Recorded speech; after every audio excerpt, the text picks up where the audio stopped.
Hi hello ನಮಸ್ತೆ friends. ಸೊಪ್ಪಿನ ಪಲ್ಯ ಮಾಡಿದ್ದೀನಿ. ತುಂಬ ಈಸಿಯಾಗಿ ಈ ಥರ ಸುಲಭವಾಗಿ ಸೊಪ್ಪಿನ ಪಲ್ಯ ಮಾಡ್ಕೊಳೋದು ಹೇಗೆ ಅಂತ ತೋರಿಸ್ಕೊಡ್ತೀನಿ ಬನ್ನಿ. ನಿಮಗೆ ಯಾವುದೇ ರೀತಿ ಸೊಪ್ಪನ್ನು ಬೇಯಿಸದೆ ಬಸಿದೆ ಡೈರೆಕ್ಟಾಗಿ ಸೊಪ್ಪಿನ ಪಲ್ಯ ಮಾಡೋದು ಹೇಗೆ ಅಂತ ತೋರಿಸ್ಕೊಡ್ತೀನಿ ಬನ್ನಿ. ಈ ರೀತಿ ಮಾಡಿ ಟೈಮ್ ತುಂಬ ಸೇವ್ ಆಗುತ್ತೆ, ಸೂಪರಾಗಿರುತ್ತೆ. ನನ್ನ ಚಾನಲ್ನ ಸಬ್ಸ್ಕ್ರೈಬ್ ಮಾಡದೆ ನೋಡ್ತಿರೋರು ದಯವಿಟ್ಟು ಸಬ್ಸ್ಕ್ರೈಬ್ ಮಾಡ್ಕೊಳ್ಳಿ. ಒಂದು ಬಾಣಲೆಗೆ ಸ್ವಲ್ಪ ಎಣ್ಣೆ ಹಾಕ್ಕೊಂಡು ಸ್ವಲ್ಪ ಸಾಸಿವೆ ಸಿಡಿದ ಕೂಡಲೇ ಸ್ವಲ್ಪ ಕಡಲೆಬೇಳೆ ಹಾಕ್ಕೊಳ್ಳಿ, 1 ಸ್ಪೂನಷ್ಟು. ಇದೆಲ್ಲ ಸ್ವಲ್ಪ ಚೆನ್ನಾಗಿ ಫ್ರೈ ಆಗಲಿ.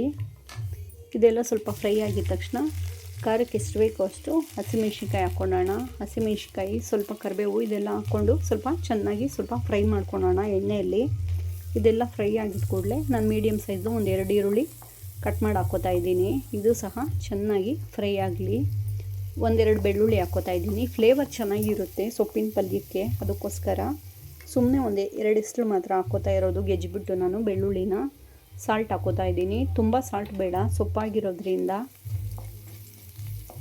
ಇದನ್ನೆಲ್ಲ ಹಾಕ್ಕೊಂಡು ಚೆನ್ನಾಗಿ ಸ್ವಲ್ಪ ಈರುಳ್ಳಿ ಬಣ್ಣ ಚೇಂಜ್ ಆಗೋವರೆಗೂ ಫ್ರೈ ಮಾಡ್ಕೊಳ್ಳೋಣ. ಇದೆಲ್ಲ ಫ್ರೈ ನೋಡಿ, ನಾನು ಸೊಪ್ಪನ್ನ ತೊಳೆದು ಕಟ್ ಮಾಡಿ ಇಟ್ಕೊಂಡಿದ್ದೀನಿ. ಸೇರಿಸ್ಕೋತಾ ಇದ್ದೀನಿ ಚಿಳ್ಕಾರುವೆ ಸೊಪ್ಪು.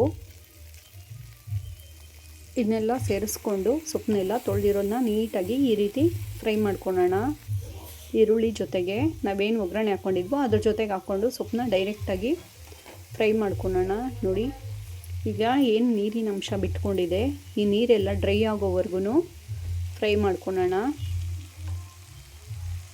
ನೋಡಿ, ಕಾಣಿಸ್ತಿದೆಯಾ ಸೊಪ್ಪಿನಲ್ಲಿ ನೀರಿನ ಅಂಶ ಬಿಟ್ಕೊಂಡಿರೋದು. ಈ ನೀರೆಲ್ಲ ಡ್ರೈ ಆಗೋವರೆಗೂ ನಾವು ಫ್ರೈ ಮಾಡ್ಕೋಬೇಕು ಡೈರೆಕ್ಟಾಗಿ.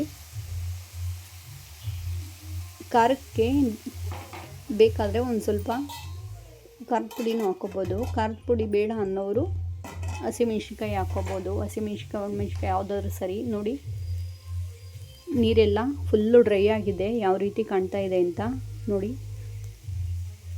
ಎಲ್ಲ ಬೆಂದೋಗಿದೆ, ದಂಟು ಕೂಡ ಅದರಲ್ಲಿರೋದು ದಪ್ಪದ ಕೂಡ. ನೋಡಿ, ಸೊಪ್ಪಿನಲ್ಲಿರೋ ನೀರು ಡ್ರೈ ಆಗೋವರೆಗೂ ಬಿಟ್ಟರೆ ಸಾಕು. ನೀಟಾಗಿ ಡ್ರೈ ಆಗೋ ಹೊತ್ತಿಗೆ ಸೊಪ್ಪು ಚೆನ್ನಾಗಿ ಬೆಂದಿರುತ್ತೆ. ಇಷ್ಟೇ ಫ್ರೆಂಡ್ಸ್, ಎಷ್ಟು ಈಸಿಯಾಗಿ ಆಗುತ್ತೆ ನೋಡಿ ಸೊಪ್ಪಿನ ಪಲ್ಯ. ಲಾಸ್ಟಲ್ಲಿ ಕಾಯಿ ತುರಿ ಸೇರಿಸ್ಕೊಂಡು ಮಿಕ್ಸ್ ಕೊಟ್ಟು ತಿನ್ನೋಕ್ಕೆ ಸರ್ವ್ ಮಾಡ್ಕೊಂಡಿದ್ದೀವಿ ಅಂದರೆ ಮುಗಿದು. ಬೇಳೆ ಸಾರು ಈ ಥರ ಏನಾದರೂ ಸಿಂಪಲ್ಲಾಗಿ ಮಾಡ್ಕೊಂಡಾಗ ಈ ಥರ ಸಿಂಪಲ್ಲಾಗಿ ನಾವು ಸೊಪ್ಪಿನ ಪಲ್ಯನ ಮಾಡ್ಕೊಳೋಕ್ಕೆ ಸಖತ್ತಾಗಿರುತ್ತೆ. ನೀವು ಟ್ರೈ ಮಾಡಿ. ಬಾಯ್, ಹೇಗಿದೆ ಅಂತ ಕಾಮೆಂಟ್ ಮಾಡಿ. ಬಾಯ್.